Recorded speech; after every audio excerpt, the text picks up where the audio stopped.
On entend tout le temps parler de valeurs ou de racines judéo-chrétiennes, n'est-ce pas? Ça semble être une évidence, quelque chose qui va de soi. Mais est-ce que c'est vraiment le cas? Aujourd'hui, on va se pencher sur le travail de l'historienne Sophie Bessis et on va voir que ce concept, eh bien, il est loin d'être aussi ancien qu'on le pense. En fait, c'est une construction historique toute récente. Voilà, ces mots-là, on les voit absolument partout. Dans les discours politiques, dans les médias, c'est souvent présenté comme le socle, le fondement même de nos sociétés occidentales. Et hop, dès qu'il y a un débat sur la culture ou l'identité, on invoque cet héritage commun. C'est devenu une sorte de référence un peu sacrée, qu'on ne questionne plus vraiment. Mais alors, la grande question, c'est et si tout ça n'était en fait qu'une invention? Une idée très récente. C'est justement la thèse de Sophie Bessis. Elle montre que non seulement l'idée est nouvelle, mais qu'en plus, elle n'a pas vraiment de fondement historique solide. Assez surprenant, non? Bon, pour comprendre tout ça, il faut faire un petit retour en arrière. Plongeons dans l'histoire. Que nous dit-elle, vraiment, de la relation entre le judaïsme et le christianisme en Europe au fil des siècles?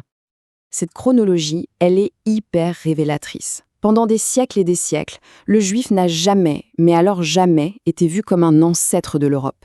C'était tout le contraire. Il était perçu comme l'autre, l'oriental, bref, l'opposé de l'identité européenne. Et cette citation de Maupassant, elle illustre parfaitement l'état d'esprit de l'époque. Et ce n'est qu'un exemple, hein. La littérature européenne du XIXe siècle, même chez les plus grands auteurs, était imprégnée d'un antisémitisme très violent qui rejetait complètement le juif, en l'associant à un Orient considéré comme inférieur. Et ça, c'est le point crucial. Oui, techniquement, le terme judéo-chrétien existait, mais attention, il était confiné à des débats de théologiens très très pointus. Il n'avait aucune résonance politique ou culturelle pour le grand public. Et il n'est vraiment entré dans le langage de tous les jours que dans les années 1980. Alors, la question est, pourquoi? Pourquoi cette idée apparaît-elle comme par magie après la Seconde Guerre mondiale et pourquoi explose-t-elle dans les années 80?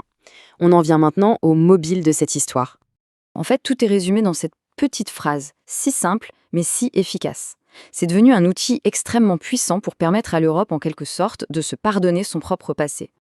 Après le génocide, avec ses valeurs complètement en ruine, l'Europe a dû se reconstruire une image, une conscience. Et pour ça, la stratégie s'est jouée en deux temps. D'abord, soutenez la création d'Israël. Et ensuite, populariser cette idée d'une civilisation commune pour tourner la page sur une très longue histoire de persécution. En résumé, cette formule est très pratique. C'est un peu comme un voile qu'on tire pour cacher 2000 ans de persécution. De l'antijudaïsme religieux qui accusait les Juifs d'être un peuple déside, jusqu'à l'antisémitisme racial moderne qui a mené au génocide. Mais ce serait une erreur de croire que ce concept ne sert qu'à regarder dans le rétroviseur. Pas du tout. Il a des fonctions idéologiques très actives, aujourd'hui même, pour trois groupes bien différents. Voilà le cœur de l'argument politique. Ce mythe est en fait une boîte à outils qui sert trois acteurs. D'un côté l'Occident, de l'autre certains nationalismes arabes, et enfin l'État d'Israël. Chacun l'utilise pour ses propres objectifs stratégiques. Et c'est là que ça devient fascinant.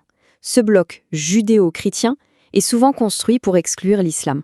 Or, ironiquement, si on regarde d'un point de vue purement théologique, le judaïsme et l'islam ont énormément en commun. Un monothéisme radical, l'interdiction des images, sur ces points, ils sont bien plus proches l'un de l'autre que du christianisme trinitaire. D'ailleurs, cette volonté d'ancrer Israël en Occident ne date pas d'hier. Le fondateur du sionisme, Theodor Herzl lui-même, voyait déjà le futur État comme un morceau d'Europe, un avant-poste de la civilisation face à ce qu'il appelait la barbarie orientale. Bon, on a vu l'histoire, on a vu les usages politiques, mais concrètement, aujourd'hui, qu'est-ce que ça change? Parce que ce n'est pas qu'un débat d'intellectuels, loin de là. Ça a des conséquences politiques très profondes et très actuelles. La conséquence la plus visible, c'est que ce concept fournit un cadre idéal pour la fameuse théorie du choc des civilisations. Ça crée une opposition binaire, très simple mais fausse, entre un Occident judéo-chrétien d'un côté et un monde islamique de l'autre. Une théorie popularisée par Samuel Huntington qui a eu un impact énorme. Et cette logique, elle crée une dynamique politique bien particulière.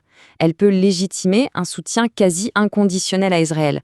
Et dans cette vision, Israël doit rester innocent, parce que son innocence est le miroir de l'innocence retrouvée de l'Occident.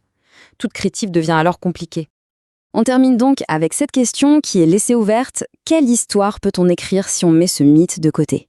Peut-être une histoire où l'on verrait des liens et des influences là où on nous a appris à ne voir que des murs et des chocs. Une histoire finalement plus complexe mais aussi plus honnête. Pour ceux qui ont des questions, je rappelle qu'il y a un chat qui se trouve dans la description.